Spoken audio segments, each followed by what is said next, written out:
All right. Ben, salut. Merci Michael pour la belle introduction. Merci à Mathis justement de m'avoir référé ici. Là, je viens pratiquer une présentation que je vais faire à une plus petite présentation au Saguenay, au Saguenay-Lac-Carrier. Fait que je viens roder à de quoi de plus gros. Tu sais que d'habitude, on fait l'inverse, mais c'est le même, ça se passe chez nous. Ça fait comment faire un jeu de banane avec un serveur MCP. OK, là, j'ai une banane for scale, vous n'aviez pas compris la blague ici. Fait que moi c'est Gabriel Lebreton, je suis programmeur analyste chez TLM. Qu'est-ce que je fais dans la vie? J'accompagne des entrepreneurs avec toutes sortes de solutions logicielles à réaliser finalement qu'est-ce qu'ils veulent faire. Que ce soit de démarrer un véhicule à distance avec un téléphone ou explorer des mines avec un lidar, puis genre monter des nuages de points avec ça. On fait un peu de tout.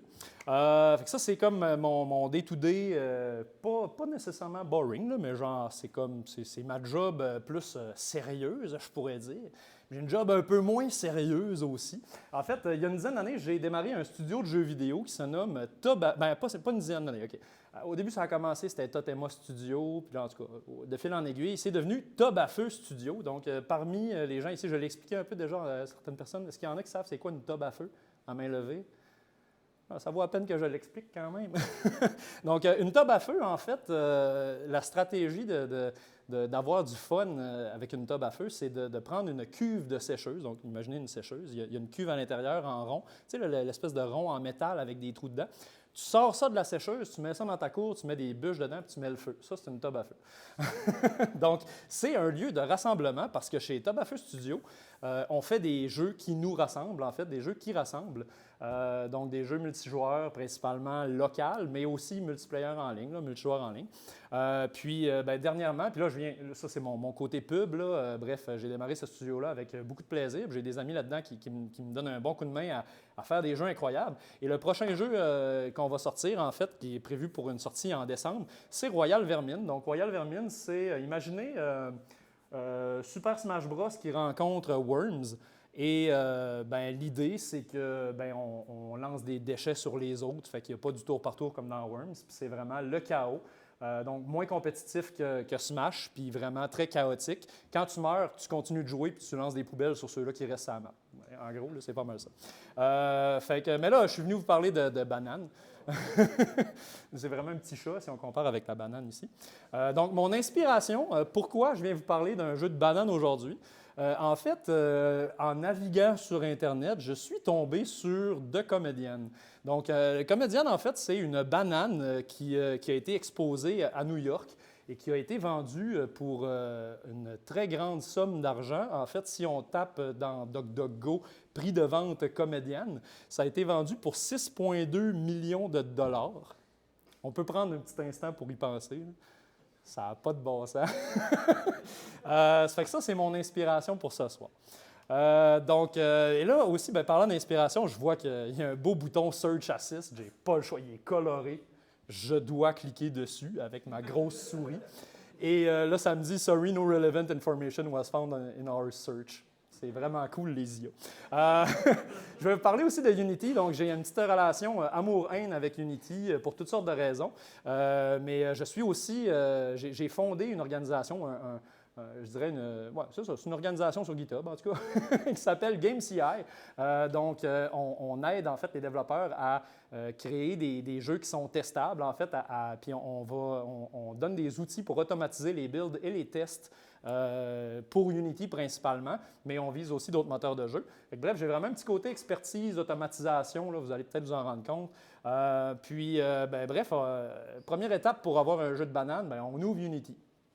Fait que là, on est présenté avec un petit gestionnaire de projet.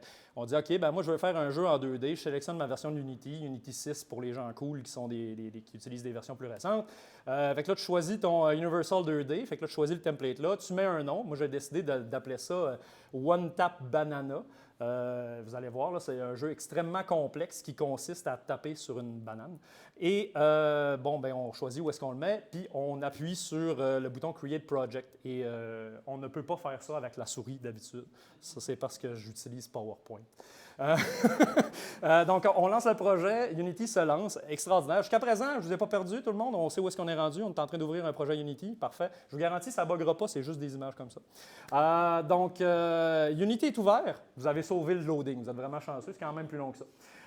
Fait que là, Unity est ouvert, en haut à gauche, on a une hiérarchie. Ensuite, l'inspecteur. J'ai déjà enseigné ça à l'université. Je ne vous ferai pas un cours universitaire ce soir, on va parler d'un jeu de banane. Bref, la première chose qui est à faire, en fait, quand on ouvre un projet Unity, c'est d'ouvrir un terminal parce qu'il y a une interface. Ouf. Mais bon, je n'irai pas dans NeoVim comme on a vu tantôt, c'est quand même malade. Fait que là, qu'est-ce qu'on fait? On crée un dépôt Git, parce qu'on veut versionner comme des grandes personnes. Et la première chose qu'on fait, c'est qu'on va aller faire ce qu'on va appeler ici, on va aller créer un gitignore. Okay? Donc, le gitignore, en fait, c'est ce qui va nous permettre de dire versionne pas le dossier library qui fait 1.5 G par défaut, pas ignoré. Pour vrai, je ne comprends pas pourquoi Unity, il ne crée pas le fichier gitignore pour toi par défaut, mais en tout cas, c'est ça.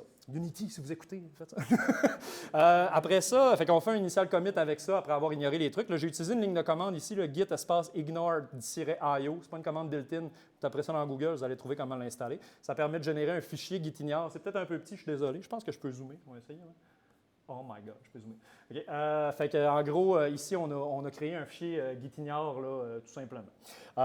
Puis après ça, on fait un initial commit. Fait que là, jusqu'à présent, c'est vraiment plate, il ne s'est rien passé. C'est là que le fun commence. En passant, vous avez remarqué, j'ai un light team, c'est terrible.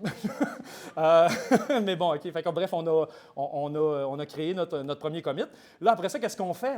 On ouvre Cursor. OK? Fait que là, c'est là que le fun commence.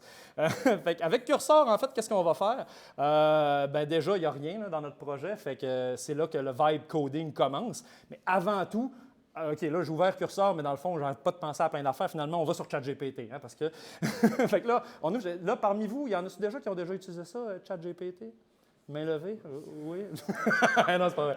OK. Fait qu'en fait, première question. Yo, I got a game idea about the banana from the comedian. Write a GDD. OK? Fait que ça, dans le fond, c'est comme ma version de moi qui est extrêmement large, qui demande à ChatGPT de faire ma job. Puis je dis, écris-moi un GDD. Qu'est-ce qu'un GDD? Un Game Design Document. En gros, c'est comme le document qui dit ton jeu, ça fait quoi? Puis c'est quoi les logiques de jeu? C'est quoi comme qu'est-ce qui différencie ton jeu? Puis tout ça. Évidemment, c'est pas vrai que j'ai fait. J'ai fait ça, mais j'y ai pensé un peu plus. Fait que j'ai réfléchi à ça serait quoi un bon jeu que je pourrais faire avec une banane avec de comédiennes. Puis comme c'est un jeu qui s'est vendu extrêmement cher, moi, je suis capable de faire augmenter la valeur d'une banane. Fait que mon jeu, ça va être ça. Là, c'est écrit un peu petit, mais je peux zoomer rapidement. Donc, ça ici, c'est juste pour donner du contexte à. Ça ne zoome pas à bonne place. C'est juste pour donner du contexte à Cursor, finalement, pour développer la bonne affaire. Donc, j'y donne mon espèce de spécification initiale, mon Game Design Document. Je vais dire, OK, ça va être un jeu vraiment stupidement fun, single tap, mobile. Bon, mobile, pas sûr qu'on va se rendre à mobile à soir. Inspiré par The Comedian. Normalement, les IA, ils savent c'est quoi la banane qui a été vendue beaucoup trop cher. Et le player, il va juste taper sur un artwork. Fait que là, dans le fond, ça, c'est comme une espèce de spoiler alerte de qu'est-ce qu'on va avoir à la fin de cette présentation-là. Là, ce qui est intéressant, c'est le parcours. OK? Ça va être pas aussi simple que générer un fichier texte. Mais c'est pas grave. Mais c'est ça. Bref, ça, c'est comme le endgame. Fait que, c'est tout. Merci tout le monde. Non, c'est pas vrai. OK. Fait que, évidemment, dans mon titre de présentation, il y a le mot MCP aussi. Fait que là, vous allez peut-être faire quelques petits liens avec ça. Je vous ai montré Unity. Là, il y a Cursor. Jusqu'à là, je ne vous ai pas perdu. Donc, MCP serveur, c'est... qu'est-ce que c'est que MCP? Donc, Model Context Protocol. C'est un programme qui permet aux applications IA, là, je fais une traduction très libre, comme des assistants de codage, comme Cursor, qui permet de faire ça, d'accéder de manière sécuritaire. Vous remarquerez que j'ai bloqué ici, parce qu'il y a le mot « securely »,« access ». Okay? Le S dans MCP, c'est pour sécurité. Okay? C'est pas moi qui ai inventé cette blague-là, mais c'était quand même facile à faire. J'entends ta rap ici. Fait que dans le fond, en gros, tout ce que c'est que tu installes un package NPM random puis ça connecte des affaires ensemble. All right. Ça fait qu'on continue la petite description et là, c'est de plus en plus beau. Fait que là, on accède de manière sécurisée des services externes. Fait que finalement, c'est exposé à, par exemple, Cursor ou Claude ou n'importe quel outil d'IA. Une manière de se connecter à un service externe, ça peut être un Jira, ça peut être Unity. Fait que là, je peux dire à un LLM, « Hey, utilise Unity, fais genre, remplace ma job. » On va l'essayer.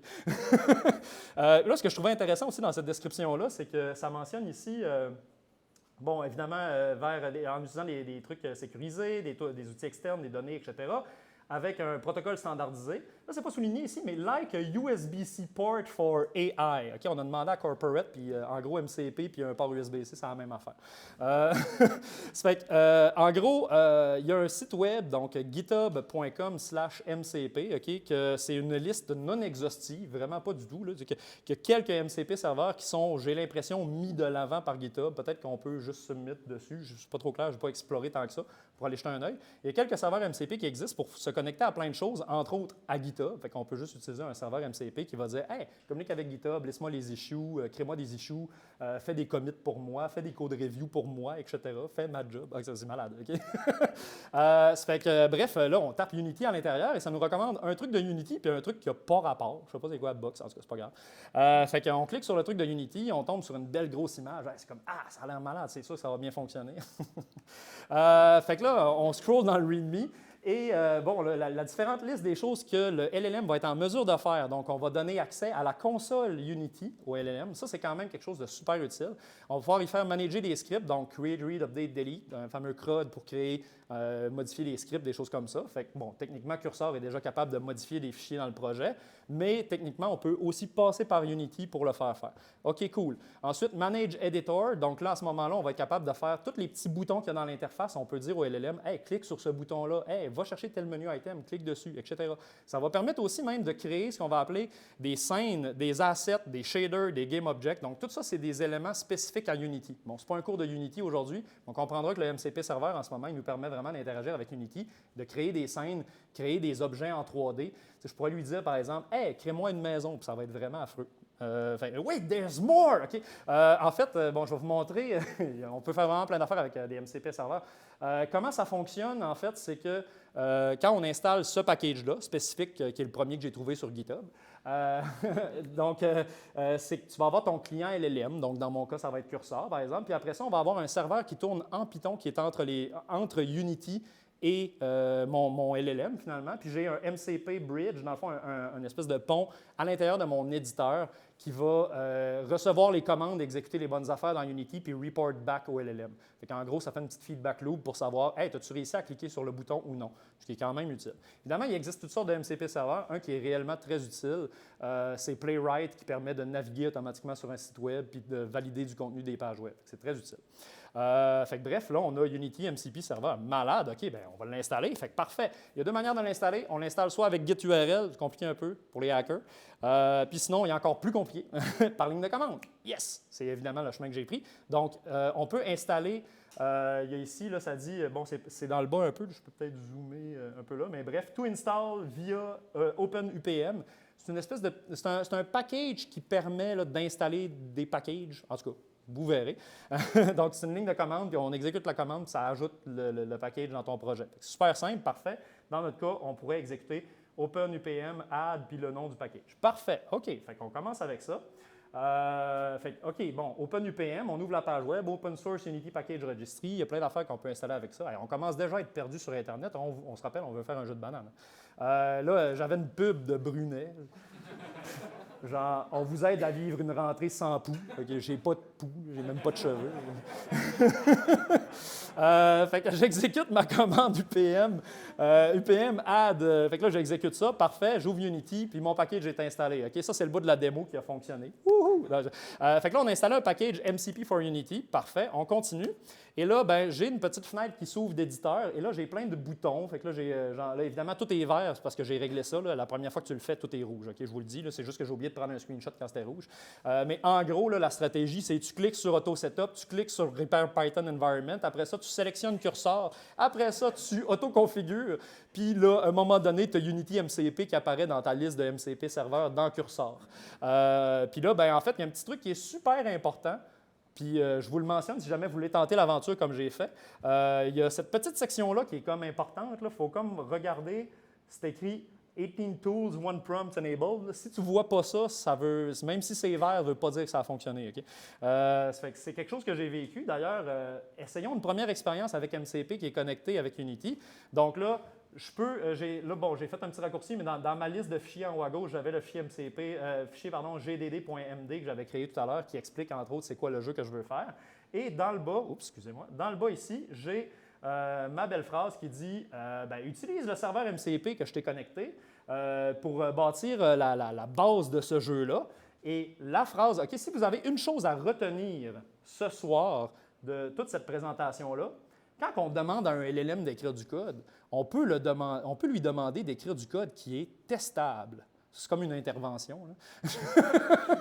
Fait que dans le fond, OK, ça ici, c'est super important. Write testable code and run the tests.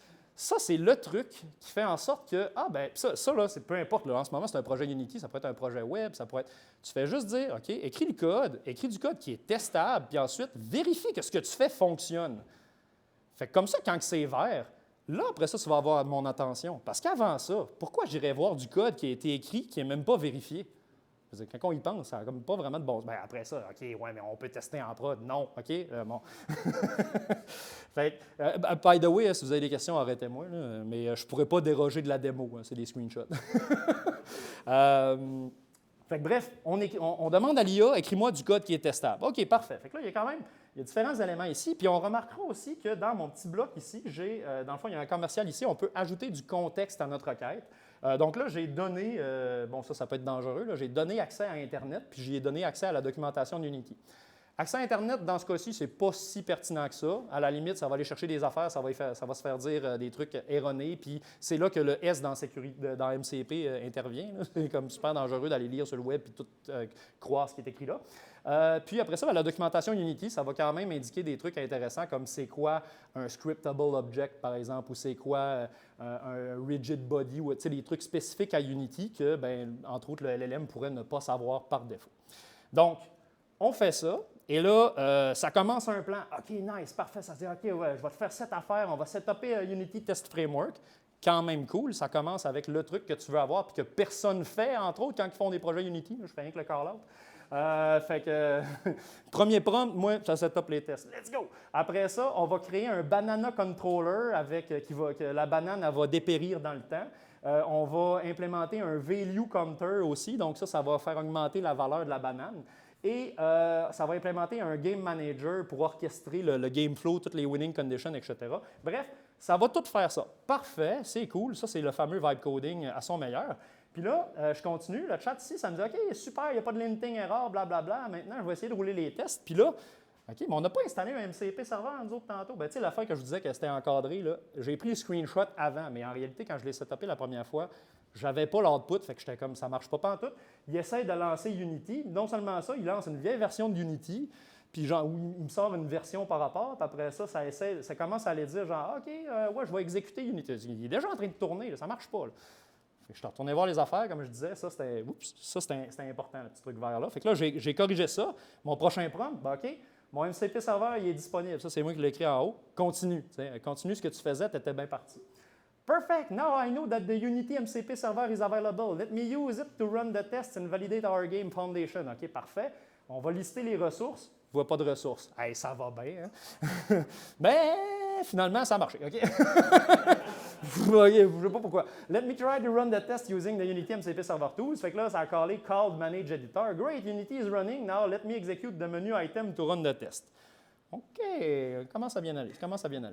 Fait que, maintenant, now let me try to run all tests. OK, fait que là, il va essayer d'exécuter les tests. Il exécute le tout. En fait, il a écrit testrunner.cs. Tout de suite en partant, c'est déjà louche. Okay, Unity, là, ça vient avec un outil pour exécuter les tests. Tu n'as pas besoin d'écrire un test runner. Deuxièmement, call d'execute menu item. OK? Non, c'est pas ça. C'est pas censé être ça. Ça, c'est ma réaction à moi. Là. Je comprends pas ce qui se passe. Fait que, là, après ça, ça dit, OK, de test runner, il y a une dependency issue. Fait que finalement, le script qu'il a créé l'a délité. Cool. Sérieux, c'est toute une expérience. OK, now let me create a simple demo script that shows our game components working. Fait que là, finalement, il fait comme, bon, mais je ne suis pas capable d'exécuter les tests, on va tester en prod, on va te créer un game object, puis on va tout mettre la logique dedans, puis on va l'exécuter en nous. C'est pas ça, un unit test, en tout cas. Fait que bref, je le laisse aller. Je suis comme, ben là, c'est intéressant, tu es en train de me faire de quoi que je n'avais pas demandé. Fait que vas-y. Fait que là, ça commence à caler Manage Game Object. Puis après ça, ça commence à appeler Manage Editor. Puis là, ça fait toutes sortes de patentes. Je pourrais expand le truc aussi puis aller voir les détails. J'ai même pas pris le temps, là, je veux dire, je le laisse aller.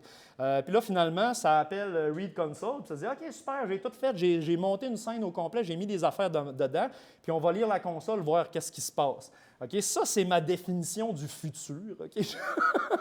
Bienvenue dans le futur. Tu demandes à une IA d'écrire du code avec des tests, puis ça te crée des objets, puis ça exécute des affaires pas dans les tests. T'es comme, OK. Fait que bref, après ça me répond genre, ah oui, j'ai tout fait les tâches comme du monde, non, non, non. Non, OK, non, je bouge plus. Non.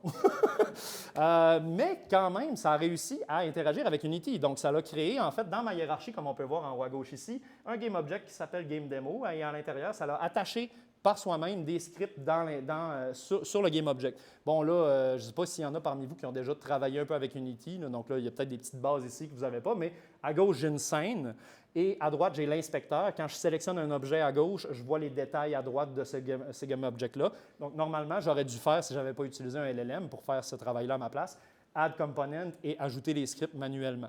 Donc là, ça a tout été fait. Fait que c'est quand même, OK, c'est correct. Je veux dire, je suis bien content. Fait que là, moi, mon premier réflexe, j'ouvre un projet Unity, bien, je vais aller ouvrir le test runner. Et là, le test runner, à ma grande surprise, il est vide. Je suis comme, ben voyons, j'ai demandé d'écrire des tests. Mais ça m'a écrit des tests en Play Mode. Donc, qu'est-ce que des tests Play Mode? Qu'est-ce que des tests Edit Mode? Donc, avec Unity, il y a deux concepts de tests. Tu as les Edit Mode et les Play Mode.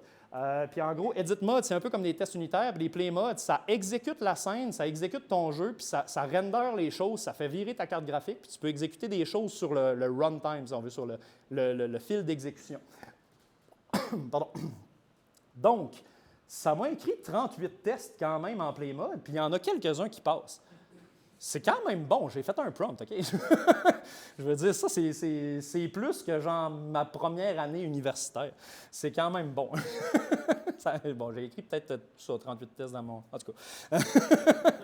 Mais j'en ai qui fail. Je suis pas encore... Moi, je veux que ce soit vert partout, fait que je suis pas encore satisfait. Fait que là, le LLM, il est genre, OK, ready for next steps. La fondation est là, notre jeu, il est vraiment hot. On a même un UI qui affiche le score. Puis tout, je suis comme, OK, t'as peu. Là. Genre, moi, je joue dans Unity, j'avais absolument rien. J'avais 38 tests, dont juste 8 qui passaient. Ça fait que là, puis là, ben, ce que je trouve intéressant, c'est que le LLM, lui, est convaincu que son travail est terminé. Je dis, il n'est pas fini.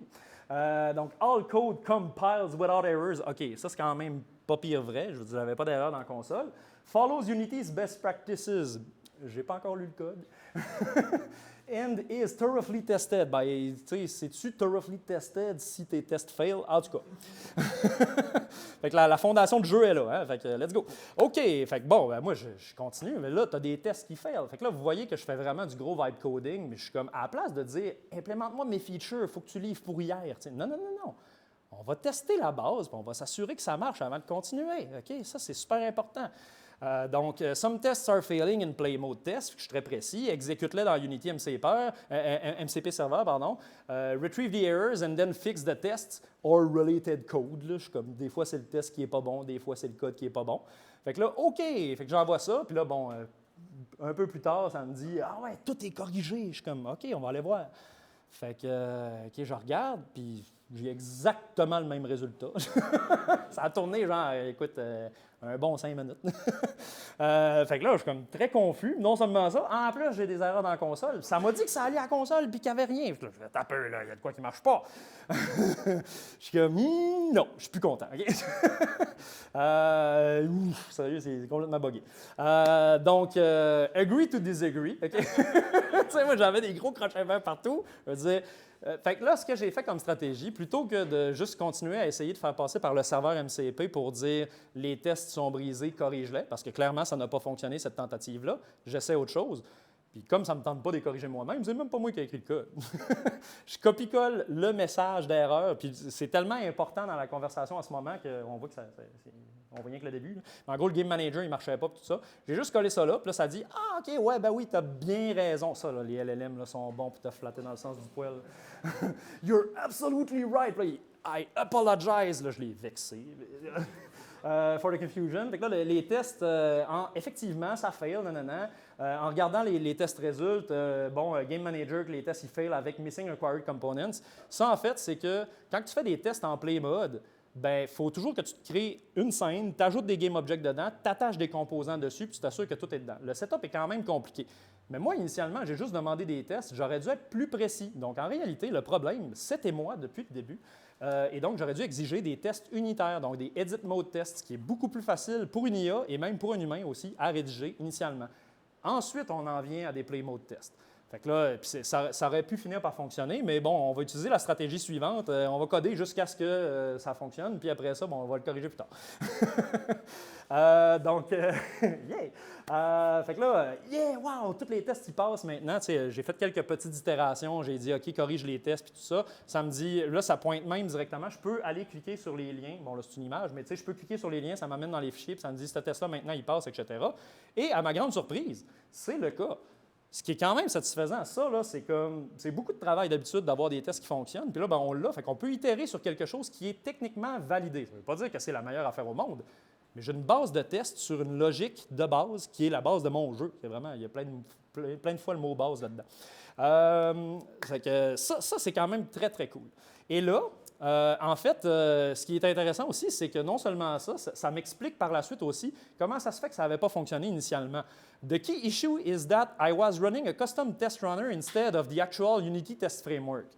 Donc, en gros, le LLM, il dit, j'essayais d'exécuter les tests, puis je n'étais pas capable de les exécuter. Ah, là, on a un problème. Si je veux aller vite puis laisser le LLM avoir une boucle rapide, une petite chose qui est importante, en fait, c'est de le laisser pouvoir avoir le résultat des tests, puis pour pas que j'ai besoin d'intervenir et puis de dire « Ah, ce test-là, il fonctionne. » Tu sais, à quel point je suis utile dans la boucle si tout ce que je fais, c'est copier un message d'erreur puis le renvoyer. Je peux l'automatiser correctement. On a un problème d'outils. Donc, le problème d'outils, on va essayer un autre serveur MCP. Fait que là, ce n'est pas le premier résultat Google qu'on prend, on va essayer le deuxième.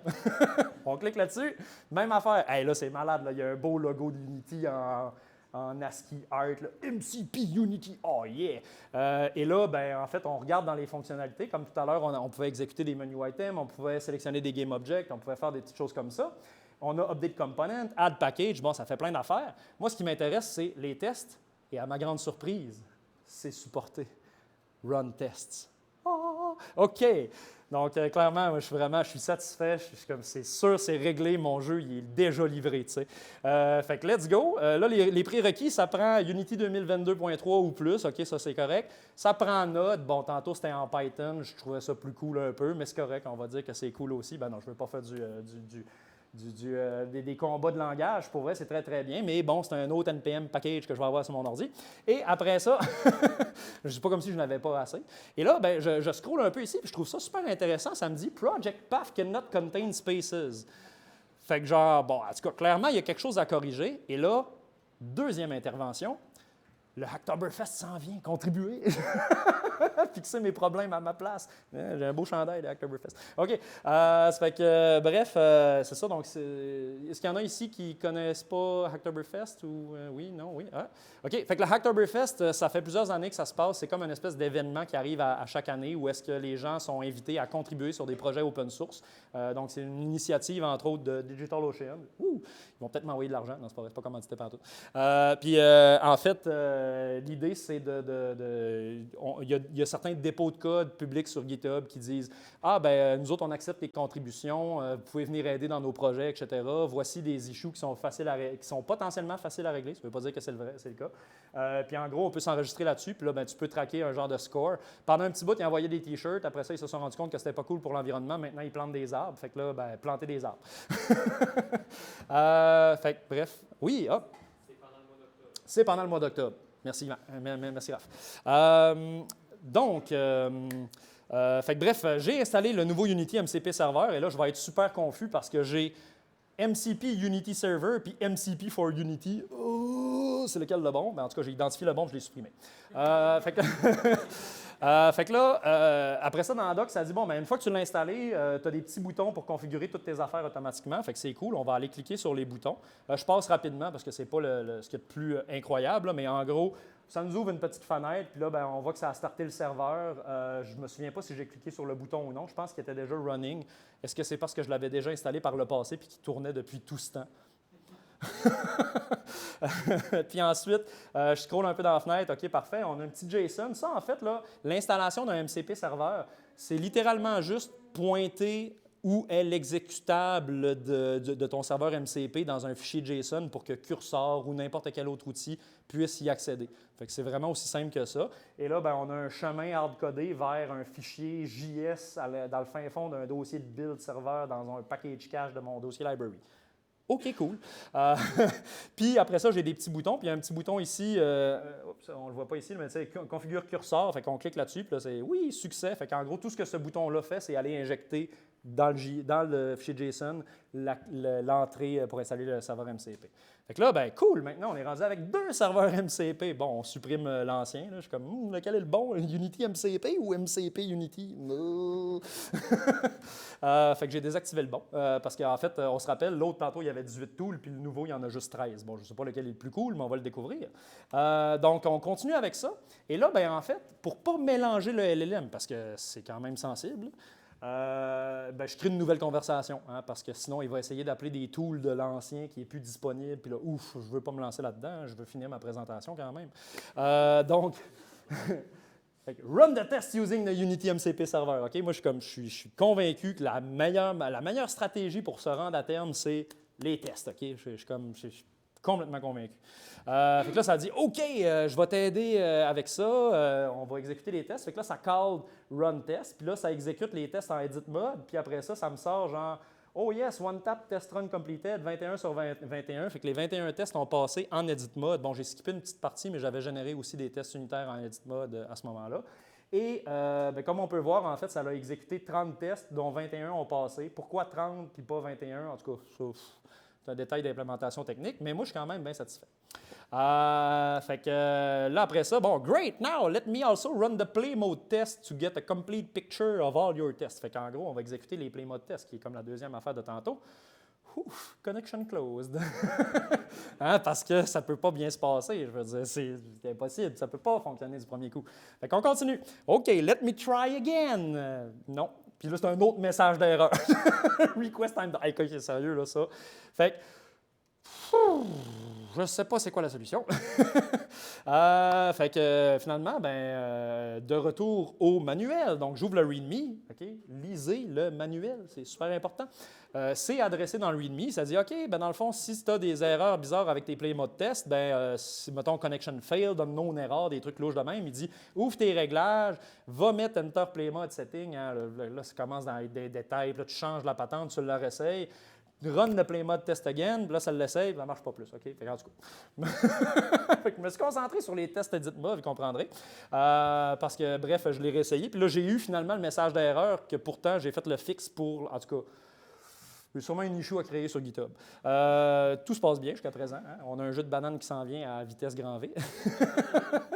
Bon, parfait. OK, let me check the Unity console logs to see if there are any issues preventing play mode test from running. Puis là, ça me dit, OK, j'ai trouvé des erreurs dans la console. Il y avait effectivement des erreurs dans la console. Entre autres, c'est des erreurs du serveur MCP. Alors là, je suis comme, dans quoi je me suis embarqué? Okay?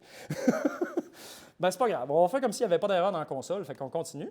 Bref, ça dit que ça a identifié les play mode test issue. Puis finalement, je vous l'ai dit, les play mode test ne m'intéressent pas. Fait que je fais fi de ça. Focus on unit test. Let's implement the actual game in the main scene. Donc, implémentons le jeu dans la scène principale.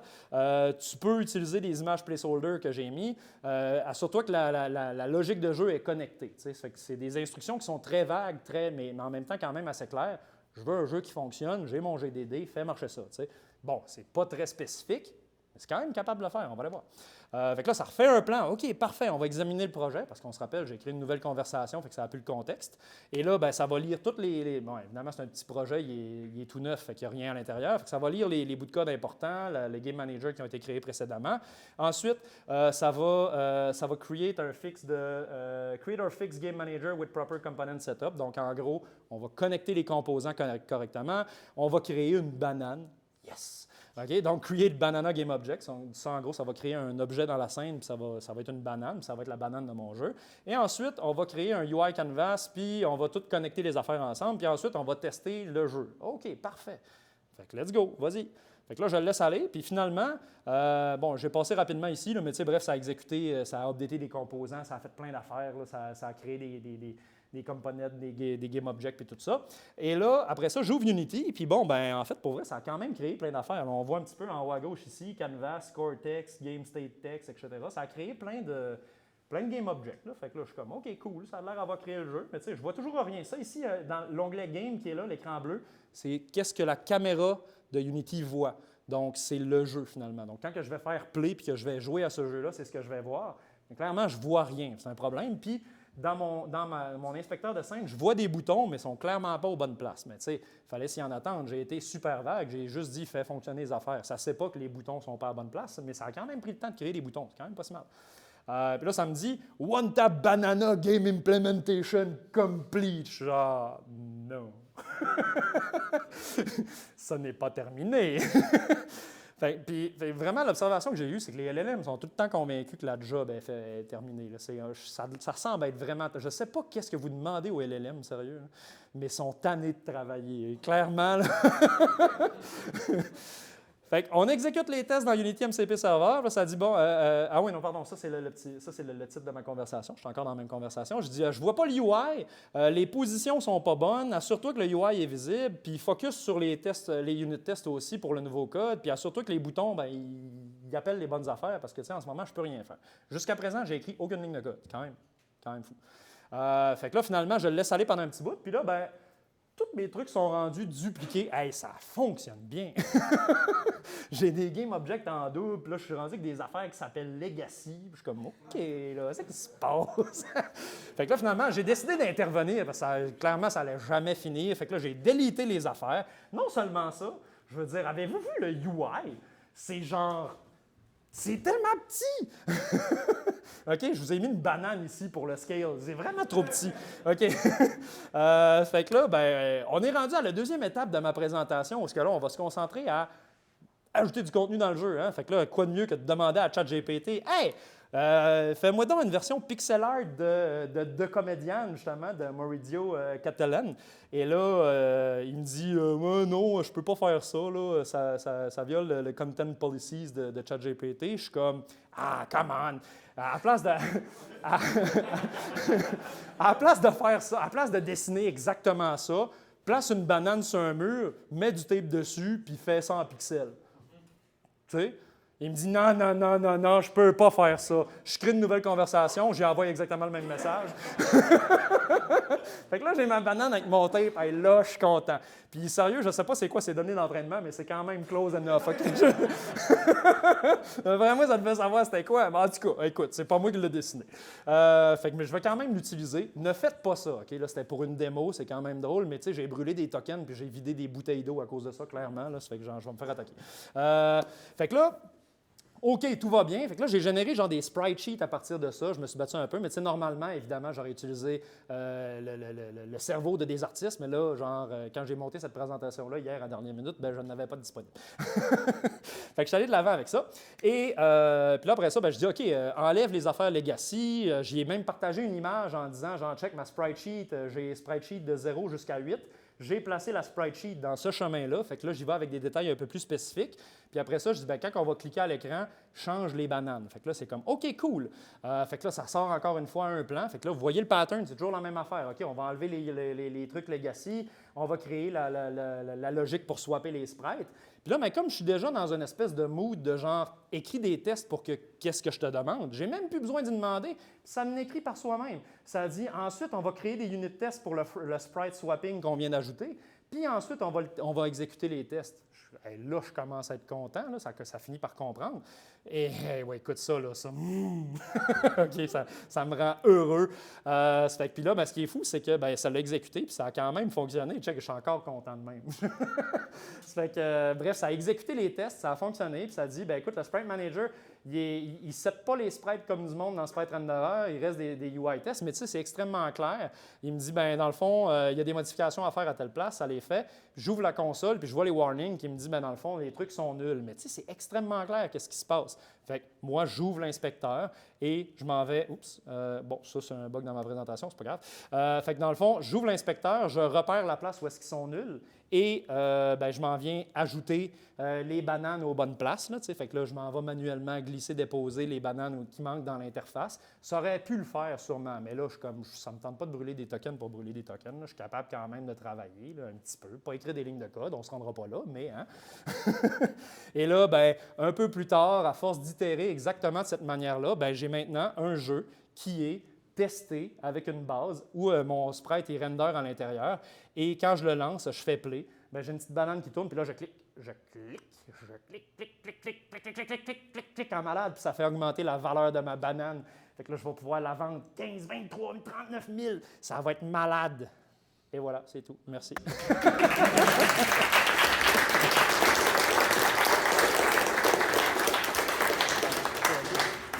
Let's go! Ouais! Tu as pris un angle très tôt, là, justement, sur tes tests. C'est-tu ta curiosité qui t'a amené là? Ou c'est parce que, généralement, moi, j'ai travaillé dans l'industrie du jeu vidéo, puis les tests, il y a vraiment des choses qui sont en dernier dans cette industrie-là. Ça a été dit, OK? Donc, la question, comment ça se fait très tôt que tu commences avec des tests comme ça? D'habitude, ça vient à la fin dans les projets. Je le répète pour l'enregistrement. Très, très bonne question. Industrie, réveillez-vous, OK?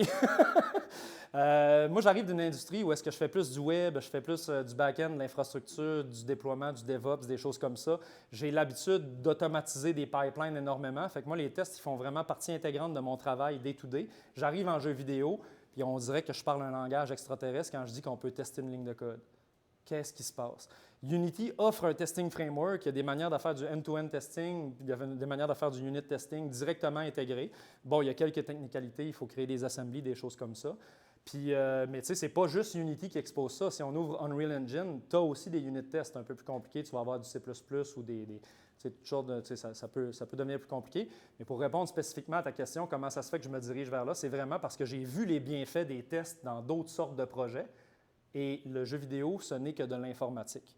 Les tests, ça existe depuis très longtemps en informatique. Il n'y a aucune bonne raison pour dire qu'on ne devrait pas tester des jeux vidéo. Mon objectif avec tout ça, c'est je veux des jeux qui arrêtent de bugger. Que ce soit écrit par des gens brillants ou des LLM stupides, ou un mix des deux. On peut écrire du code qui est testable, testé, vérifié, puis on va mieux s'en porter avec ça. Puis aussi, bien, ça fait moins de vérification manuelle par les gens. Bon, évidemment, ça n'empêche pas qu'il faut vérifier qu'est-ce qu'on fait. Il faut essayer notre jeu, il faut faire des choses. Mais bref, ça vient vraiment de là. C'est vraiment l'observation que j'ai eue. J'ai vu les bienfaits de ça et je crois en les tests. Bienvenue dans la paroisse. Mais bref, c'est ça. C'est vraiment... ouais, ça prend... Pardon? GameCI, oui, bien exactement aussi. Justement, c'est une des passions qui m'a poussé à faire l'organisation GameCI, qui est une plateforme qui permet d'automatiser les tests aussi avec Unity.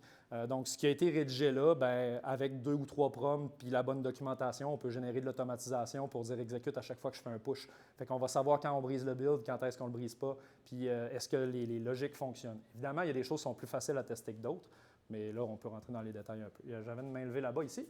J'ai une question hors contexte. Oui, oui. Alors. Ça fait quoi analyste, programmeur analyste dans le titre de ta job?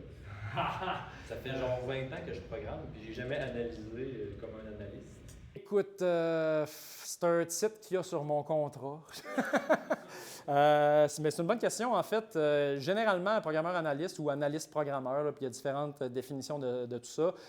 Moi, de mon côté, la manière dont j'utilise cette partie-là de mon travail, c'est vraiment faire de la prise de besoin, analyser les besoins des clients qui arrivent chez nous avec des projets de start-up. Puis c'est comme, OK, on va aller inspecter qu'est-ce qu'il y a d'existant, puis on va bâtir une solution. C'est un peu comme une espèce de job d'architecte, mais genre d'aller comprendre qu'est-ce qui est déjà existant avant aussi. Fait que cet aspect-là. C'est pas, je ne fais pas des rapports interminables. Là. J'ouvre des projets, je pose des questions aux projets finalement. Puis avant de faire ce projet-là, as-tu analysé combien ça allait te coûter en token? Non, ça a coûté 40$ par mois pour faire une affaire de 500 requêtes premium avec un truc Teams. Mais 40 US probablement, là, c'est l'employeur qui paye, là, fait que je m'en fous. Non, mais pour vrai, c'est une bonne question. En fait, le coût en token de ça, je ne l'ai pas mesuré exactement, mais j'ai à peine effleuré disons, le forfait que j'ai d'activer. Ça, c'est avec Cursor. Évidemment, en fonction des outils, ça va varier. Mais je dirais que c'est un sujet tabou, le pricing de Cursor. Vous irez voir sur Reddit, c'est incroyable. Ils ont changé là, plein de fois dans le mois. Fait que... Au final, ça t'a pris combien de temps? Tu sais, mettons, de A à Z, parce que là, on a focusé sur les détails de quand tu t'es cassé la gueule et que c'était rouge. Puis... quand ça allait bien, c'était rapide. Là. Pour vrai, avoir fait la même chose, mais avoir posé des meilleures questions, avoir les outils déjà correctement configurés, c'est très, très, très rapide. La boucle, elle est vraiment rapide aussi. Mais en fait, je peux vous le montrer live. Là, on pourrait voir qu'est-ce que ça donne. Là, mais ton output, là, à la fin, c'était-tu 100% le LLM ou tu as actually quand même dû aller coder? Bien, j'ai pas écrit une ligne de code dans ce projet-là. 0. Déjà, fait que c'est vraiment un projet vibe codé, comme on peut le dire. Par contre, j'ai interagi un tout petit peu avec l'éditeur Unity. Donc, je vais revirer ça en mode, je vais partager mon écran, une petite seconde, ça va être plus facile pour tout le monde. Ça, Mirror Display. Donc, j'ai le projet Unity qui est ouvert ici. Puis, tu sais, dans les choses manuelles que j'ai faites, là, je peux peut-être zoomer un peu. Bon, je zoomerai avec mon curseur comme ça. Donc, dans les choses manuelles que j'ai faites, c'est que finalement, le LLM n'a jamais été capable d'aller supprimer les cochonneries que ça a créées en double. Fait que j'ai fait moi-même le ménage dedans. Mais tu sais, ce n'était pas des lignes de code. J'ai juste ouvert la scène et supprimé les choses qui n'avaient pas rapport. J'ai renommé le bouton. Après ça, quelle autre chose manuelle que j'ai fait? Pour vrai, je n'ai pas fait beaucoup de choses manuellement. C'était vraiment l'objectif de montrer l'interaction avec un serveur MCP, ce qui est quand même très intéressant, puis ça évolue vite.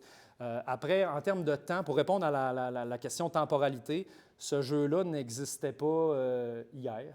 Fait que, tu sais, j'en ai fait une partie, mais en fait, il n'existait pas hier matin. Fait que j'en ai fait un petit peu hier après-midi, puis je l'ai fait un petit peu ce matin. C'est vraiment une présentation toute fraîche. Puis, en fait, ça a été long parce que je prenais des screenshots de tout à chaque fois, puis je montais cette présentation-là avec une narration dans ma tête, un peu comme un fou. Tu sais.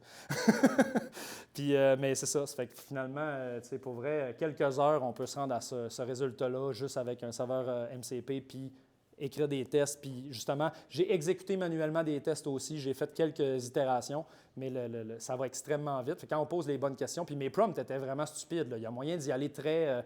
utilise les principes solides, utilise vContainer pour faire de l'injection de dépendance. On peut aller deep dive, là, tu sais. Mais en restant en surface comme ça, tu sais, je n'ai pas utilisé les skills que j'ai appris dans ma formation en informatique tant que ça. Là. Puis j'ai réussi à me rendre très loin. J'espère que je répondais à ta question. Oui. Ouais.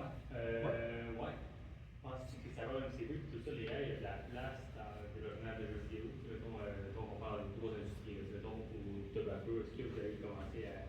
Est-ce que tu vas le recommander, mettons, aux personnes qui travaillent sur ça, ou toi, mettons, quand tu vas faire des projets? C'est vraiment une bonne question. Donc, la question, c'est est-ce que les serveurs MCP ont leur place en jeu vidéo, finalement? C'est un peu. Puis, est-ce que ça va être utilisé ou non? Puis, est-ce que moi, je vais l'utiliser? En fait, une des raisons pour lesquelles j'ai fait cette présentation-là aussi, c'était évidemment pour expérimenter avec, voir où est-ce que ça s'en va.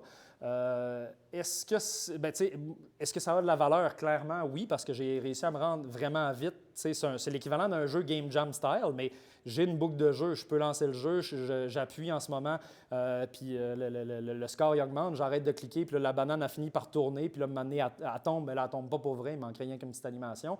Puis en gros, c'est là que le jeu s'arrête, puis après ça, je peux relancer le jeu. Fait que, j'ai quand même une boucle de base, ce qui se réalise dans un Game Jam en une fin de semaine. Ce n'est pas exceptionnel comme projet, mais ça a été extrêmement rapide de le faire, donc je pense que ça a sa place.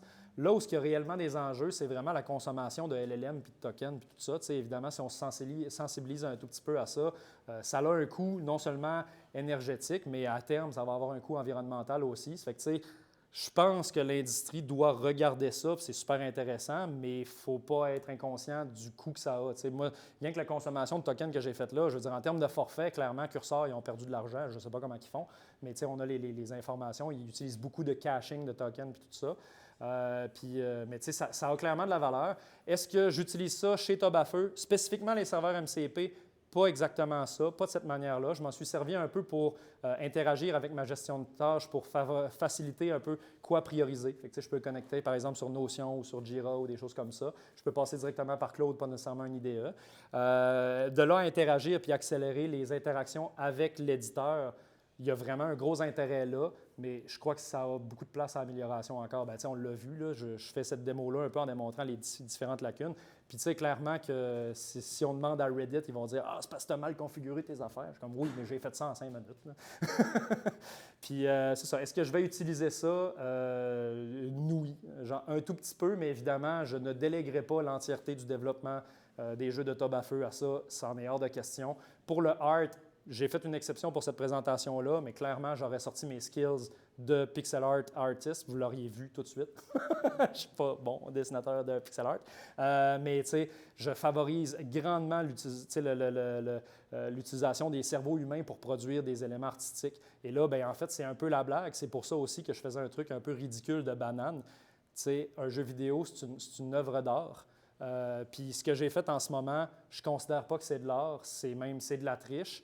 Mais en même temps, d'un côté, il y a un côté efficacité. Ça fait que je pense que c'est un équilibre qu'il faut aller chercher. Puis il ne faut pas tomber dans le piège de tout déléguer. J'ai étudié longtemps pour comprendre comment l'informatique fonctionne. Puis j'ai expérimenté beaucoup de choses. Puis à terme, finalement, une machine serait capable de remplacer tout ce que je fais. C'est un peu inacceptable. Puis je considérais que mon travail, c'est une forme d'art aussi d'une certaine manière. Fait que là, ça vient briser mes créations, ça vient briser qu'est-ce que je fais. Fait que je trouve ça quand même triste. Mais d'un autre côté, je peux livrer plus vite. Puis tu sais, j'ai un jeu à shipper puis à vendre puis tout ça. Ça fait que si on peut se rendre un tout petit peu plus vite, tant mieux. Mais je ne veux pas qu'on perde notre âme créative par rapport à ça. Ça fait que c'est vraiment une relation amoureuse que j'ai avec les IA. Je suis allé un peu plus loin, côté philosophique, mais c'est le but de cette présentation-là. Hein. Vous avez remarqué à quel point une banane collée sur un mur vaut 6,2 milliards. Oui. Je ne sais pas si. Non, c'était pour moi. C'était toi, oui. Ouais. On a vu à un moment donné, dans la première itération, les assets c'était comme répartis un peu partout, un peu comme dupliqué. On dirait que ça montre un problème du LLM d'avoir un sens géospatial. Il ne comprend pas l'espace très bien comme nous on le comprend. Effectivement. Donc, ce qui est remarqué en ce moment, la première phase, le LLM, je répète pour l'enregistrement, donc le LLM a placé des objets un peu partout dans l'écran, même parfois dupliqués, donc aurait potentiellement une mauvaise compréhension de géospatial finalement ou de l'environnement 3D. Y avait-il une deuxième partie à ta question? Oui, finalement, dans le fond, as-tu replacé les assets manuellement?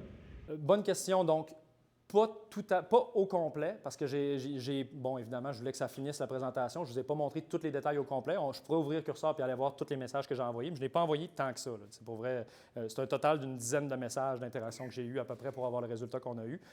Pour répondre à est-ce que j'ai déplacé moi-même des choses? Oui, mais il y a une fois que j'ai dit replace les éléments dans l'interface. Change-moi le background pour ne pas avoir le Unity bleu par défaut. Ça réussit à le faire correctement. Puis j'ai aussi demandé augmente la taille des fonts puis replace le texte correctement centré. Puis ça a tout été capable de faire ça au complet. Donc ça a bien fonctionné. Puis moi, j'ai repositionné plus visuellement juste avec du drag and drop. Là, ça s'est fait très rapidement. Évidemment, j'ai beaucoup d'expérience avec Unity aussi, donc ce genre de petites actions-là, c'est rapide à faire pour moi. Puis là où je vois qu'il y a un futur avec les serveurs MCP de cette manière-là, ça va être beaucoup plus dans l'accompagnement que dans la réalisation automatique des choses. Je peux comprendre que certains pourraient ne pas voir de valeur à comprendre comment déplacer des choses dans Unity ou dans n'importe quel autre moteur de jeu. Par contre, là où ça peut être super intéressant, c'est si on a un assistant disponible qui peut nous guider visuellement puis nous dire où aller cliquer ou comment faire les choses pour apprendre davantage et rester pertinent dans la boucle finalement. Donc ça c'est quelque chose que je trouve intéressant. Puis, est-ce que ça a une bonne... Puis, est-ce que c'est en lien finalement avec le fait que ça a une bonne connaissance géospatiale ou non? Sûrement. Je veux dire, j'ai utilisé Claude 4 Sonnet, qui n'est pas nécessairement le modèle le plus avancé. Peut-être que Opus aurait été capable de mettre des choses correctement aux bons endroits dans l'écran, mais ça aurait coûté pas mal plus cher aussi. Fait que, pour vrai, avec ce modèle-là qui est peu dispendieux par rapport à la qualité de ce que ça produit, c'est très satisfaisant quand même. J'ai pas essayé avec le côté géospatial. J'ai fait un test il y a genre 3 mois, là, ça a beaucoup évolué depuis, où est-ce que j'avais demandé avec le serveur MCP, le même que j'ai réutilisé à la fin, j'ai dit « dessine-moi une maison en 3D ». La porte n'était pas collée sur la maison. mais ça avait quand même réussi à le faire. J'ai sûrement un screenshot à quelque part. Là, je vais sûrement faire un petit blog post avec ça puis ajouter quelques petites captures d'écran par rapport à ça aussi sur le blog post. Yes, je sais pas. Hey, merci de votre attention.